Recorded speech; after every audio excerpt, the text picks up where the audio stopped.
Hello and welcome. Being a parent these days can feel like you've been handed a compass and a really old, tattered map to an entire continent that nobody's ever really explored before. The goal? To guide your child through a world that is just changing all the time.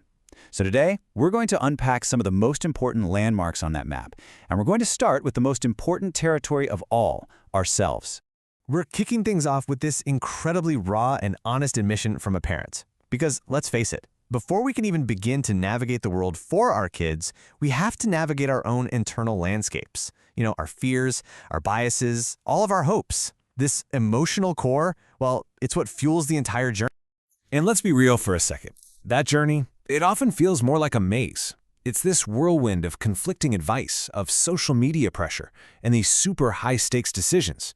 It is so easy to feel completely lost.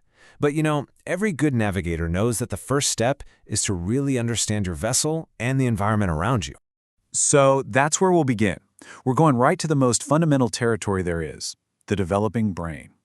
If we really want to understand our children's behavior, their struggles, and all their amazing triumphs, we have to start by looking at the incredible biological stuff that's happening inside their heads. Okay, here's a number that should really grab your attention. A staggering 90% of a child's brain is developed by the time they're 5 or 6 years old. Just think about that. The entire architecture for their future, how they'll learn, how they'll cope, how they'll connect, it's being built right now. And the speed of that construction is, it's just breathtaking. In these early years, more than 1 million new neural connections are formed every single second. This isn't just random growth, okay? This is a period of incredible sensitivity, where the brain is actively wiring itself based on every single experience. What a child sees, what they hear, what they feel, it literally shapes the brain they will have for the rest of their life. Which, of course, brings up a very, very modern question. What happens when one of those primary experiences is a screen? How does all this digital input affect that incredibly delicate, rapid-fire wiring process that's going on? Well, a major study gave us some pretty clear answers. Researchers looked at over 2,400 kids and found a direct link.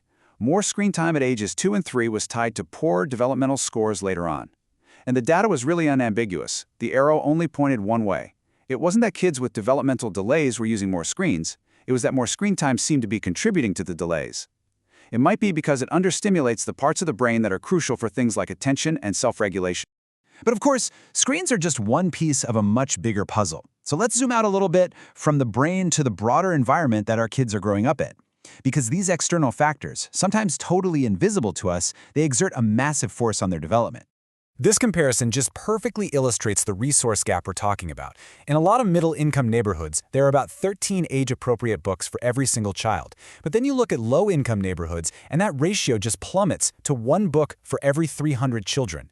These book deserts, as they're called, aren't just about a lack of entertainment. They represent this huge deficit in language exposure and the cognitive stimulation that really wires a young brain for learning. It creates vastly different starting lines for our kids. In this question from NYU researcher Susan Newman, it just gets right to the heart of the matter. Early literacy is such a cornerstone of brain development, but it's so incredibly dependent on the resources a child can actually get their hands on, both at home and in their community. Now, while those external factors play a huge role, the emotional environment inside the home is just as critical. So let's turn our focus inward, to the family dynamic itself. Because sometimes the greatest pressure a child faces comes from a kind of role reversal that happens right under their own roof. The clinical term for this is parentification. Basically, it's when a child is forced to take on adult responsibilities, becoming a caregiver long before they're developmentally ready. And we're not talking about simple chores here. This is a fundamental and often damaging shift in the family structure. It usually takes 2 main forms. On one hand, you've got instrumental parentification. That's the physical stuff, like a young child having to manage bills or basically raise their younger siblings. But on the other hand, and this one is often way more insidious, you have emotional parentification. This is when the child becomes the parent's confidant, their therapist. They're forced to shoulder all these adult anxieties and emotional burdens that they are just not equipped to handle. And this comment from a Reddit user just drives home the real-world impact. This is not about a kid helping out around the house. It's a chronic, heavy responsibility that can actually cause a child to skip their own developmental milestones. And that can lead to trauma, anxiety, and relationship problems that last a lifetime. So, When you're faced with all of these challenges, the internal biology, the external pressures, these complex family dynamics, what can a parent do? Well, you become an advocate. You become the navigator who doesn't just read the map, but actively fights to clear the path ahead. To really get why advocacy is so critical today, we have to confront our history. And just to be clear, this is not ancient history. Within the last century, our society legally enforced so-called ugly laws that banned disabled people from public spaces. The Supreme Court upheld forced sterilization. These weren't isolated things. They were policies born from a long legacy of marginalizing anyone who's different. So when parents advocate today, they are fighting against the very real ghosts of these systems. And that brings us back to parent advocate Melanie Perkins McLaughlin. This quote, it's just such a powerful rallying cry. It completely reframes the whole struggle. The challenge isn't the child. The challenge is navigating a system that wasn't built for them. So the crucial question becomes, how do you navigate it?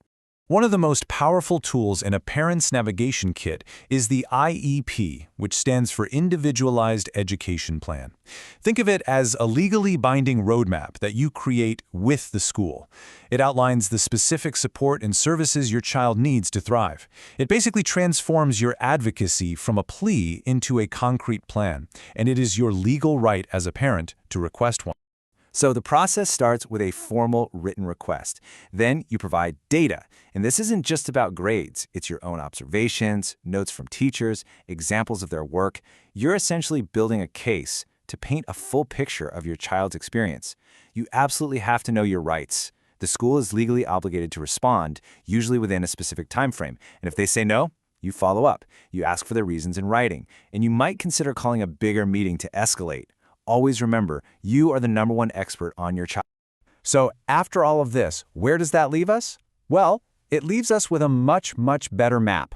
We've looked at the biology of the brain, we've looked at the pressures of the modern world, and the systems we all have to navigate. That knowledge, that is the foundation of becoming a confident navigator. At the end of the day, there is no one-size-fits-all instruction manual for parenting, right?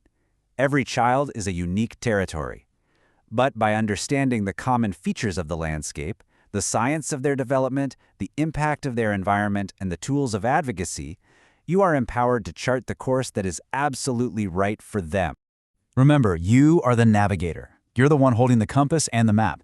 So the only question left is this: what landmark will you navigate toward first? Thanks so much for joining me.